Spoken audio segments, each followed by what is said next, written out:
이 시간에 주신 하나님의 말씀 사도행전 9장 10절로 22절 말씀입니다.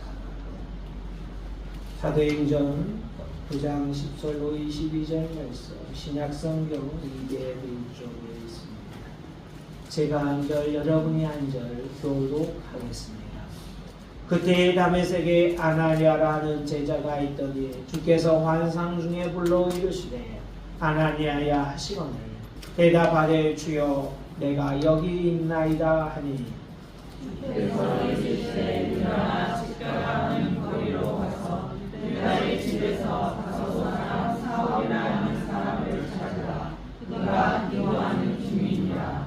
그가 아나니아라는 사람이 들어와서 자기에게 안수하여 다시 보게 하는 것을 보았느니라 하시거늘 아나니아가 대답하되 주여 이 사람에 대하여 내가 여러 사람에게 듣사온즉 그가 예루살렘에서 주의 성도에게 적지 않은 해를 끼쳤다 하더니 여기서도 주의 이름을 부르는 모든 사람을 결박할 권세를 대제사장들에게서 받았나이다 하거늘 주께서 이르시되 가라. 이 사람은 내 이름을 이방인과 이민들과 이스라엘 자손들에게 전하기 위하여 택한 나의 증이다.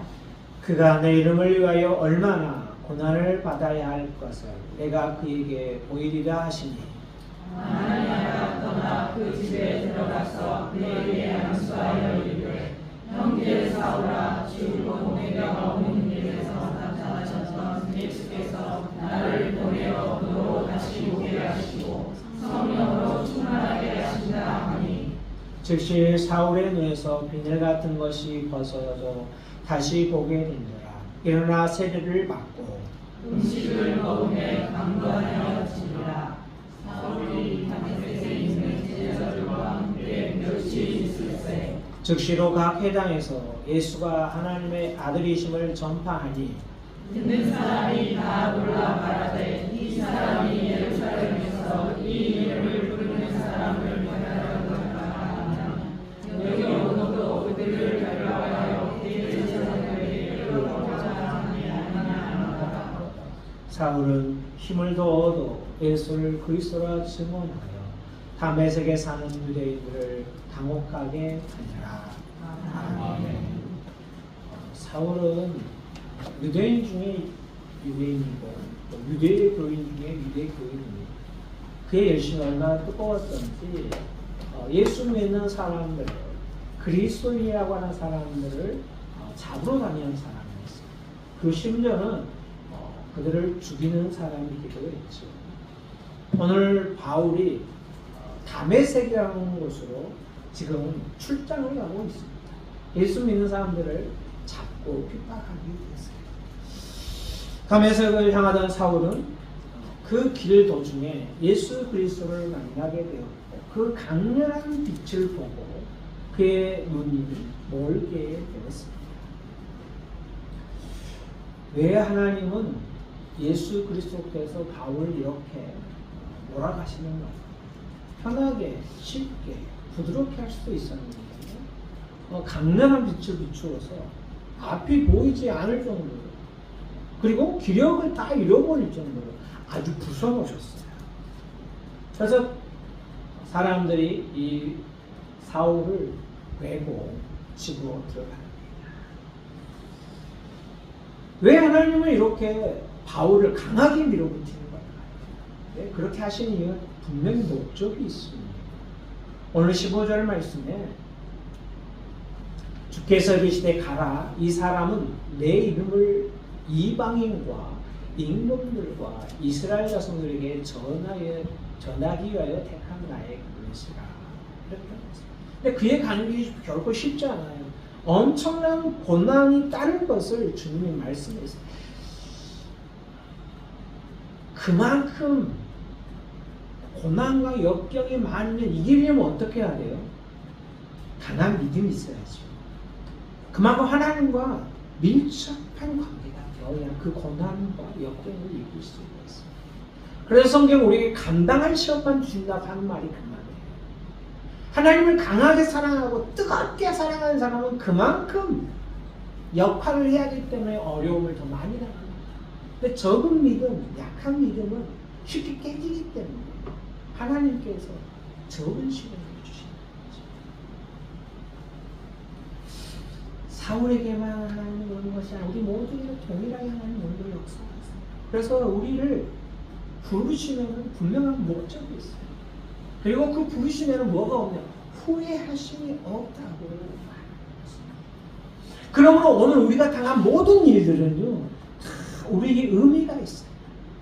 그리스도 예수 안에서 하나님께서 우리를 위해서 오늘도 무언가 계획하시고 일하고 계시고 우리를 위해서 선한 길로 인도하신다.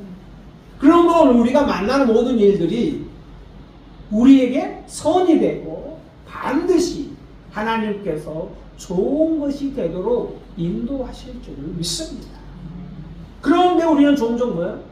눈앞에 보이는 어려움과 고난만 보지 그 고난 너머에 계신 하나님, 그 고난 너머를 통해서 그 고난을 통해서 우리에게 계신 은혜를 보지 못하는 경우가 많다. 우리의 눈이 열려서 실수하지 아니하시는 그 하나님을 믿고요, 그 하나님을 바라고 신뢰할 때 하나님께서 우리에게 주시는 모든 일을 통해서 선을 이루어 가시기를 주님의 이름으로 축복합니다. 사울은 사람들의 손에 이끌려 집에 들어갔습니다. 하나님께서 이런 사울을 위해서 한 사람을 택하시고 그를 보내십니다. 10절을 보면 그의 이름은 아나니아라는 사람입니다. 그는 다메섹에 사는 그리스도인이었고요. 그는 예수님의 제자입니다. 그는 환상을 보는 자였고 그는 성령이 충만한 자였습니다. 그리고 환상 중에 하나님이 그에게 명령을 내리시지요. 그에게 그에게 주신 사명은 뭐냐면 앞을 보지 못하는 사울을 찾아가서 안수하여 눈을 뜨게 하는 일이에요. 이 명령에 아나니아는 네, 가겠습니다 라고 즉시 말하지 않았습니다. 일단은 자기 마음에 있는 것을 성령님께 다 이야기했어요. 자기가 알고 있는 정보를 다 풀어내는 거죠. 오늘 13절로 14절에 보면 아나니아가 성령님께 이렇게 말해요. 제가 그 사람에게서 들어보니까 예루살렘에서 주의 성도들에게 적지 않은 해를 끼치는 자라고 하거든요. 그런데 오늘 우리 다메섹에도 대제사장에게 그 결제를 받아가지고 결박할 권세를 가지고 온다고 합니다. 이 아나니아가 하는 이야기가 무슨 의미 같아요? 지금 사울이 지금 이게 대제사장의 권세를 받아가지고 왔는데 제가 그걸 찾아가도 됩니까? 지금 이러는 거예요. 지금 아나니아가요 마음에 두려움이 있는 거예요. 사람은 다 두려움이 있어요. 그죠? 믿음이 좋다고 해서 두려움이 없는 거 아니에요. 믿음이 좋아도요 하나님을 신뢰해도 두려움이 있어요. 근심 걱정이 있는 거예요. 근데 오늘 아나니아가 그런 거예요. 내가 지금 가면 사울 앞에 붙잡힐 것 같은데 저는 사울이 무섭습니다. 이런 의미입니다. 우리가 이런 이제 아나니아를 보면 아나니아 믿음 없네 뭐 이렇게 말할 수도 있어요. 제가 볼 때도 아주 믿음이 막 좋은 그런 제자는 아니었나 봐요. 하지만 우리가 그에게 믿음이 없다고 비난하고 비판할 필요는 없지요. 믿는 사람이라고 다 믿음입니다. 저도 종종 두려움이 생겨나요. 걱정, 근심이 있어요. 근데 그것을 자꾸 어떻게 하려고 해요? 주님께 맡기려고 그러고 내려놓으려고 하지. 그래서 약한 것이 문제가 아니에요. 약할 때 뭐 하지 않는 거? 하나님께 나아가서 구하지 않는 게 문제인 거죠.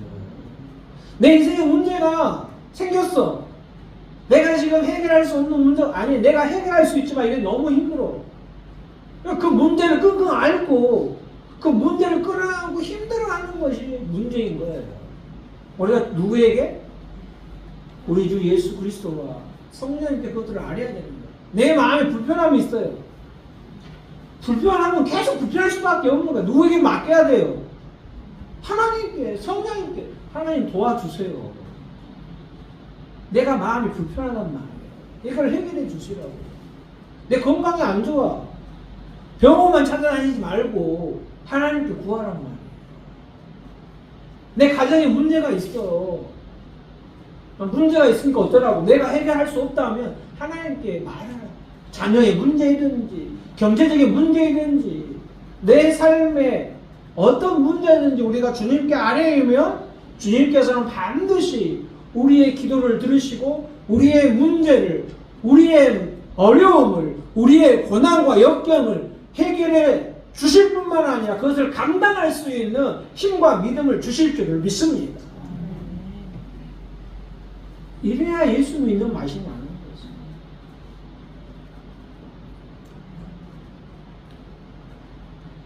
아나니아가 그렇게 용기가 없으니까 주님께서 그에게 용기를 내라 이렇게 말씀을 하십니다. 그러니까 아나니아가 용기가 생기는 것 같아요. 주님이 자꾸 가라 명령하시니까 그가 일어나서 순종하여서 사울을 찾아가요. 문제가 해결되잖아요. 그리고 그 결과가 아주 좋았어요. 하지만 우리가 주님의 명령을 날마다 따라간다고 해서 좋은 결과가 나는 건 아닙니다. 인간적으로 보면 정말 영적으로 보면 어떨지 모르겠어요. 인간적으로 보면 결과가 안 좋을 때도 있어요. 다윗이 범죄하였습니다. 밧세바를 자기 아내로 취했어요. 유부녀인데 그 남편을 죽이고 그 여인을 차지했어요. 근데 문제가 더 문제인 것은 그가 죄책감을 안 느끼는 거예요. 내가 하나님을 잘못했다는 것을 못 느끼는 거예요. 이게 진짜 문제인 거예요. 그럼 이런 상황에서 죄를 범했는데 회개하지 않으면 어떻게 돼요? 영적으로 계속 무너져요. 그래서 영적으로 바닥을 치게 됩니다. 영성이, 믿음이 엉망이 되는 거예요. 근데 본인은 몰라. 이게 진짜 문제예요. 다윗은 진짜 그걸 모르는 거예요. 이렇게 믿음 좋고 하나님을 사랑하는 사람도 범죄함으로 말미암아 무너지는 거예요. 하나님이 이 다윗을 불쌍히 여기셨어요. 그래가지고 나단이라는 선지자를 다윗에게 보내요. 너가 가서 다윗에게 이러는 것을 잘못했다고 이야기를 해줘라. 그래서 나단이 다윗을 찾아갔어요. 근데 나단이 찾아가는데 성경에는 나단에게 어떤 마음이 있는지 설명해 주지 않거든요. 근데 제가 볼 때 나단도 걱정이 그랬어요. 저 사람이 지금 죄를 깨닫지를 못하고 있는데 내가 가가지고 다윗은 왕이에요. 당신이 이런 잘못을 하고 있어요. 그리고 다윗이 회개하면 좋은데 만약에 네가 뭔데 와서 나한테 지금 지적질을 하냐? 그럼 무슨 일이 일어나겠어요? 나단이 죽음을 당할 수도 있는 거예요. 나단이 가서 잘 설명을 했더니 다윗이 이렇게 고백하는 거예요. 내가 하나님 앞에서 범죄하였나이다. 회개하는 거야. 좋은 결과. 반면에 스가랴라는 제사장이 있었어요. 하나님이 너는 가서 요아스 왕에게 내 말을 전하라 이렇게 말해요. 무슨 말이냐면 다시 여호와께로 돌아오라. 요아스가 그 말을 들었을까요? 안 들었어요. 그리고 어떻게 했어요? 사람들을 선동해가지고 스가랴를 볼로 쳐 죽여버렸어요. 결과가 나빴지. 이 두 사건을 볼 때요, 하나님이 우리를 보낸다고 해서 꼭 좋은 결과가 있는 거 아니에요. 어떤 결과가 나올지는 우리는 몰라요. 그럼에도 불구하고 우리가 주님이 가라고 명령하시면 우리는 가야 한다는 거예요. 이게 바로 순종인 거예요. 이게 바로 믿음인 거예요. 아나니아가 큰 결심을 하고 하나님의 말씀에 순종하기 위해서 목숨을 걸고 나아갔습니다. 분명 그 과정 속에 성령의 역사가 있고 성령의 인도하심이 있고 성령의 일하심이 있지만 그 앞에 무슨 일이 일어날지 우리는 정확히 알지 못해요. 그럼에도 불구하고 주께서 우리에게 말씀하시고 우리에게 명령하시고 우리에게 사명을 주시면 우리는 그것을 감당해야 됩니다. 우리가 하나님께 순종한다는 것은요, 우리의 생각 그것을 내려놓고 하나님의 생각에 순종하고 따라가는 거예요. 그것을 행하는 것이 순종이에요. 근데 우리가 자꾸 하면 뭐예요?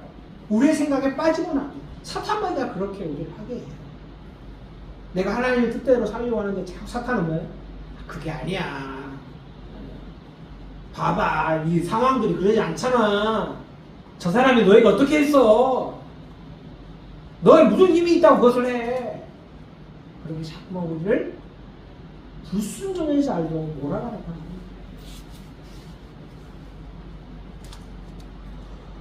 거예요. 오늘 우리가 내 뜻과 반대되는 하나님의 뜻에 따르는 것, 그것이 순종인 거예요. 오늘 아나니아는 별로 가고 싶지 않았어요. 꼭 내가 사울을 만나야겠습니까? 나 사울 무섭단 말이에요. 그게 자기 생각이에요. 하지만 어땠어요? 그 생각을 내려놓고 가라고 명령하시니까 사울을 만나러 갔단 말이에요. 그래서 그를 향해서 성경은 10절에 제자라고 말하는 거예요. 이게 제자인 거예요. 이게 믿음의 사람인 거예요.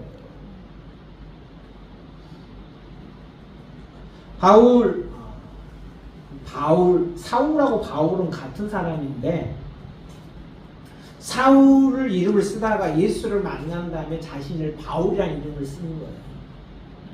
그러니까 동일한 사람이에요. 오늘 본문에서는 사울이라고 하지만 이제 이후로 전도를 떠나서 전도여행을 할 때는 자신을 바울이라고 소개해요.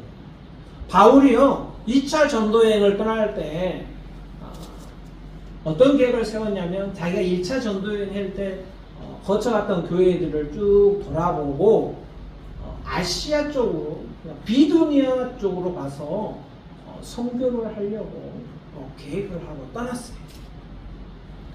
근데 무시아에 이르러 이제 비두니아로 가려고 사진을 보여주세요.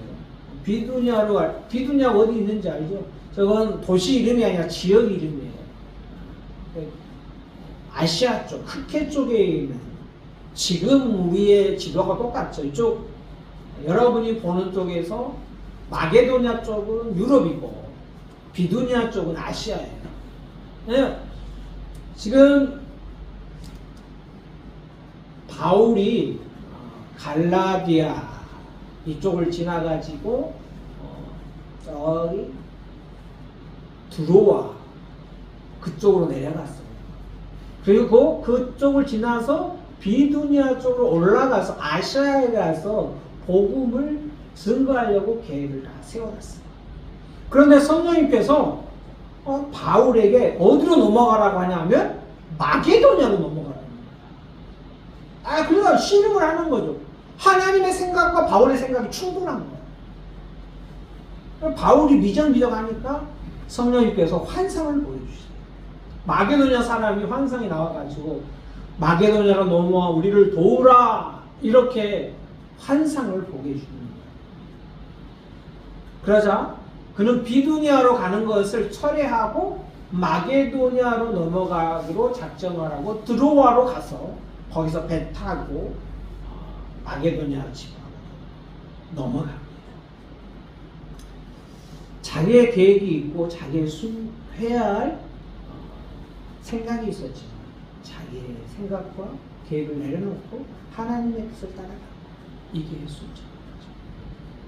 우리가 어떤 일을 결정했다고 할지라도 하나님의 영광을 가리고 하나님을 욕되게 한다면 우리는 그것을 내려놓을 수 있어요. 이게 우리에게 필요한 순종인 거죠. 교회가 세상의 소망이라고 우리는 말합니다. 저도 교회가 세상의 소망이라고 믿습니다. 그런데 교회가 세상의 소망이 되기 위해서는 교회가 더 교회다워져야 돼요. 그 말은 뭐냐면 성도가 더 성도다워져야만. 그럴 때 교회가 세상의 소망이 되어져 가는 것이죠. 이번에는 교회가 세상의 소망이라고 하면서도 그에 따른 행동이 뒷받침되지 않는다면 그것은 어불성설이죠.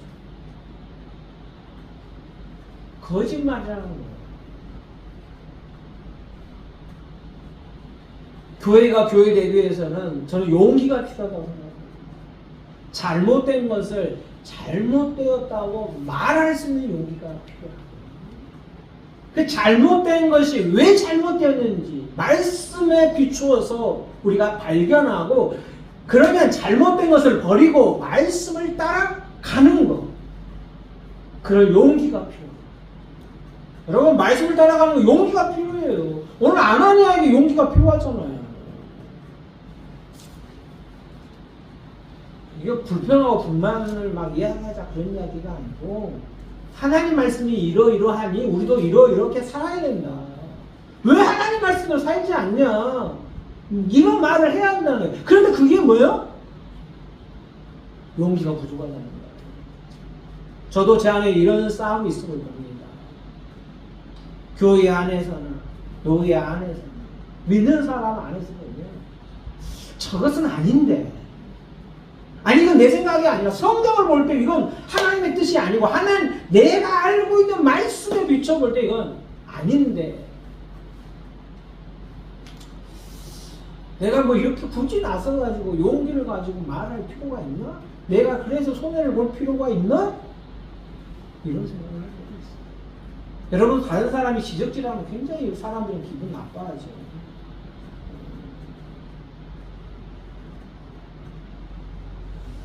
그럼에도 불구하고 우리가 하나님의 사람이라면 하나님의 말씀이 우리에게 말씀하시면 하나님 말씀을 외면하지 않고 나도 순종하고 다른 사람도 순종할 수 있도록 선포할 수 있는 용기가 우리 안에 있기를 주님의 이름으로 소망합니다. 이건 정말 쉽지 않은 일이에요. 아나니아 성령이 충만하여 성령을 능력을 행하는 사람이었습니다. 하나님이 그를 선택할 때는 다 이유가 있는 거예요. 사울을 선택할 때도 이유가 있고 아나니아를 선택할 때도 이유가 있고 그리고 누구를? 나를 선택할 때도 이유가 있습니다. 누구를 선택할 때요? 나. 저 말고 여러분 다 나만 쳐다보고 있어요. 여러분을 봐봐요. 여러분인다니까. 자 누구를 선택하셨다고요? 나. 그럼 여러분을 왜 선택하셨을까요? 잘 모르겠어요? 그걸 나한테 물으면 안 되죠. 하나님한테 물어봐요. 왜 하나님 나를 부르셨어요? 실제로 전 참 목사로서 부족한 게 너무 많아요. 제가 제 설교를 들어보면 진짜 듣고 있는 여러분이 대단하다 생각을 제가 존경합니다. 존경스럽습니다. 근데 하나님이 부족한 자를 왜 부르셨을까? 나름대로 하나님이 뭐 큰 역할은 아니지만 작은 역할을 맡기시기에 부르셨고 또 오늘 아나니아는 정말 큰 역할을 하죠. 이방의 전도자로 세울 사울을 이제 회복시키고 치유한 놀라운 일을 한다. 근데 그보다 더 큰 사람은 누구예요? 사울이죠. 오늘 큰 사람 두 사람이 나와요. 하나님이 이렇게 선택할 때는 다 이유가 있어요.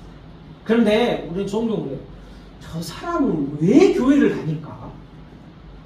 아니 저 사람을 보고 있으면 나는 예수 안 믿을 것 같아요. 굳이 저런 사람을 불러서 하나님은 왜 세우실까? 목사도 그런 사람이 있고 장로도 그런 사람이 있고 안수집사 권사도 그런 사람이 있어. 그냥 평신도 말을 안 했던 내가. 그럼 하나님은요 쓰임이 있기 때문에 세운다. 잠언 16장 4절에 이렇게 말씀하십니다. 함께 읽습니다. 여호와께서 온갖 것을 그 쓰임에 적당하게 지으셨나니 악인도 악한 날에 적당하게 하셨느니라. 아멘. 악인도 하나님이 악한 날에 쓰기 위해서 세우신다. 아나니아는요, 악한 날에 쓰기 위해서 악인을 세우게 하시지 않아요. 선한 날에, 구원의 날에, 은혜의 날에 선하게 사용하기 위해서 제자로 세우신 분이 있습니다. 여러분은 어떤 사람이 되기를 원하십니까? 하나님 앞에서 맡겨진 사명을 팽개치고 마음대로 살아가는 자가 되기를 원하십니까? 아니면 하나님께서 맡겨진 사명을 잘 감당하는 제자로 살아가기를 원하십니까? 우리가 비록 적지만 하나님께 선한 제자로 쓰임받는 우리가 되기를 소망합니다. 아나니아가 이제 사울에게 안수를 했어요. 그러자 성경은 이렇게 말합니다. 그의 눈에서 비늘 같은 것이 벗겨졌다라고 말합니다. 혹시 우리 눈에도 뭐 비늘 같은 게 씌워져 있나요? 하나님을 볼 수 없는 비늘이 씌워져 있나요? 혹시 나의 잘못된 신념이나 나의 복음, 나만의 복음으로 눈이 가려워져 있지는 않습니까? 오늘 어떤 습관이 여러분을 묶어놓고 있지 않습니까? 어느 선입견이나 고정관념이 여러분의 눈을 어둡게 하고 있지 않습니까? 여러분의 눈에 그 비늘이 벗겨지기를 주님의 이름으로 축복합니다. 그래서 밝은 눈으로 보고 그 밝은 눈으로 나아가서 하나님을 영화롭게 하는 사울처럼 복음을 다메섹에서 전하여서 유대인들을 당혹하게 하는 사울처럼 우리도 그렇게 쓰임받는, 그렇게 사명을 감당하는, 그래서 맡겨진 사명 잘 감당하는 데는 우리 모두가 되기를 주님의 이름으로 축복합니다. 아멘.